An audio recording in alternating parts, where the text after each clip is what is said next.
एक लड़की थी प्रिया, बहुत ही सुंदर, बहुत ही कोमल। उसको एक लड़के से प्यार हो गया जिसका नाम था अमर। वह अमर के प्यार में दीवानी हुई थी, लेकिन अमर वह सिर्फ उसको यूज कर रहा था, उसके साथ खिलवाड़ कर रहा था। जब एक दिन प्रिया ने अमर को बोला कि मैं तुमसे शादी करना चाहती हूँ, तुम मुझसे शादी कर लो, तो पहले तो अमर ने मना किया, फिर बोला कि अच्छा चलो कल आना तुम, कल हम शादी कर लेंगे। प्रिया दुल्हन बन के सज सवर के अमर के पास गई, लेकिन अमर धोखेबाज, वह अपने 3 दोस्तों के साथ वहां बैठा हुआ था और उन तीनों ने मिलकर प्रिया का बलात्कार किया और उसके बाद में गला दबाकर उसकी हत्या कर दी। फिर अगले दिन तीनों दोस्त मिलकर बैठे हुए थे और जाम चल रहा था। शाम का दौर था कि तभी अचानक लाइट चली जाती है और तेज हवा का झोंका आता है। उसी में जो है खिड़कियों की खड़खड़ाहट और डरावनी आवाज आने लगती है। तीनों दोस्त डर के मारे कांपने लगते हैं कि तभी अचानक एक आकृति प्रकट होती है।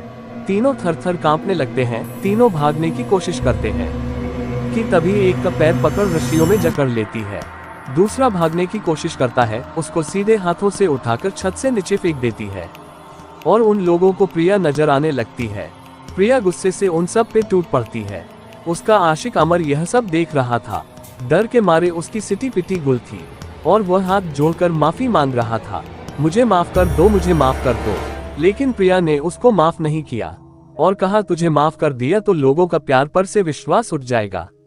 मैं तुझे अपने दिलो जान से चाहा और तूने मेरी ही इज्जत के साथ खिलवाड़ किया, तुझे माफ नहीं कर सकती हूँ। और यह कहकर उसने उसको भी रस्सियों में बांध देती है और पहले जो उसका दोस्त था उसकी खिड़की के रास्ते नीचे फेंक दिया।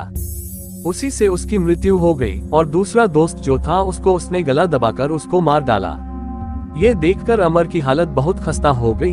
वह गिरने लगा, रोने लगा, मुझसे गलती हो गई, मुझे माफ कर दो, मुझे माफ कर दो। लेकिन प्रिया ने उसे माफ नहीं किया और उसको भी उठा के खिड़की से नीचे फेंक दिया। इस तरह अमर की भी मृत्यु हो गई और प्रिया की आत्मा को शांति मिल गई।